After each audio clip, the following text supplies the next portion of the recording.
there, where apparently the trackers are generally running 70% of Spain's internet traffic, and what they're doing is protesting against a new law, which is the SIND, and I hope I'm pronouncing this right. It's called the SINDI Act, and I would like to stand corrected if that's incorrectly pronounced. And they're looking to obviously to boycott this act by protesting and closing their sites down and disappearing for a day in protest of this relevant act. Now, before I go on about this particular article, Roy, is there any, Roy or Gordon, is there anything that you've read about this act to sort of fill in the listeners? Because I don't know anything about this. This was sort of a topic that came onto me via the RSS feed. To the what's it called? There was a leak, actually, Cablegate disclosure. One of the cables was talking about the United States trying to write the copyright laws for Spain. There was also the case last year where they couldn't find guilty a bunch of people who were sharing files, and then it was assumed that the big companies in Hollywood would try to change the law and then do the litigation again to actually ensure that Spain complies with the standards of the United States as far as copyright is concerned. And then there is also the Electronic Frontier Foundation. Frontier Foundation, the EFF, just released a short article about the actual attempts to force Spain to accept the copyright laws of the United States, and a person from South America sent me a translation of the articles, which I posted in my site this morning. But it basically talks about something people have known for a while, and this happens in Canada right now. They try to assimilate everything to the system that exists, globally, in the same way that the MCA and ACTA and all kinds of laws tend to be sort of harmonized or brought into alignment with the expansion from the West. So I don't really know if that's the situation here. I mean, the reason I ask you, because I don't know, there's not been a lot of detail on this as far as I've seen, and it's, I mean, the English translation is the Sustainable Economy Law, and it's mainly targeting websites that are linking to alleged copyright infringing works. So it's not to do with economy. It's just about the euphemism, isn't it? Yeah.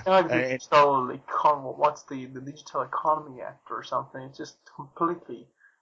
Instead of saying the Profit Boosting Copy Restrictions Act or something like that. Well, apparently it gives power to block sites, take them offline.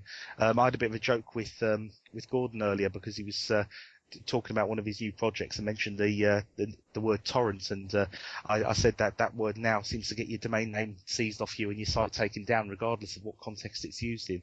I think there's a lot of worried people when they see anything to do with file sharing, and of course the stereotype of file sharing equals copyright infringement or something bad is quite prevalent. This is certainly the ethos that some of these big firms or companies want to push onto readers. But yeah, that was basically. Sorry, Gordon. No, I was just going to nip in and say, on the context of that little joke that we had, I've always wondered technically how the tracker thing works, the torrent tracker thing works, and I wanted to do that to have a tracker for the project I'm going to announce hopefully within a few days. It's getting very near completion. And I wanted to be able to host the files for my own project, all Creative Commons, all created by me and others. It's not copyright infringing. It's just taking use of the BitTorrent protocols. And I found it's ridiculously easy to set up a torrent tracker with Drupal. I was expecting that to be a real nightmare today, but it's so easy. Honestly, I could set up a BitTorrent site. I'm not going to, but I could. I found today I could with very, very little hassle. So notes to readers there. Yeah, Drupal for the win, essentially.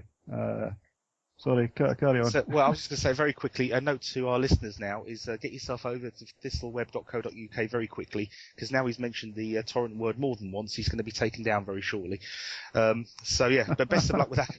Best of luck with that, Gordon, because yeah, going back to the whole issue of this act, the protest apparently seems to have manifested itself, like I say, in the torrent trackers taking themselves offline for a day and not allowing access to their users, which, unless I'm missing something which is staring me in the face, seems like a rather silly way of protesting. If the goal of the sustainable economy law is to take off trackers which may link to, or websites that may link to copyright infringing works or alleged copyright infringing works, surely by somebody closing that site down, albeit only for a day, is really giving ammo and giving the people that are trying to get this law imposed what they want. I didn't particularly see that as a rather very good protest. I don't know what. I could imagine the people that are trying to, the MPAA and all that, I could imagine them emailing the Pirate Bay and saying, by the way, do you fancy getting involved in that protest? Actually, extend that. Don't just do it for a day. Just extend it for a week or a month or a year or whatever. We'll get behind that protest. It was sort of like, it put me in mind of somebody on an anti-speed camera campaign, and the way they protest was by not speeding. Well, that's the whole purpose. So I couldn't quite see, certainly any sort of actions like a DDoS attack or anything like that should not be considered, but I think there's probably better ways of putting your point across and maybe making a protest than doing what this sustainable economy law seeks to do anyway. But that just might be me. Maybe I've missed something. This may appear a bit like self-promotion. I did a blog post, I think this morning, called Fear, and that was inspired by the latest Dan Carlin's Common Sense episode. So my latest blog post for today, which is the 20th of December, is about that. And basically, the thing that struck me in that, as it fits in here as well, is you are ignored by the government, you're ignored by the corporations, unless you fit into one of two categories. Either one, you can pay them enough money to keep them entrenched, and you're willing to keep the status quo entrenched. You know, you're willing to help the MPAA enforce these crazy things, or you're fit in the other category of you're a threat.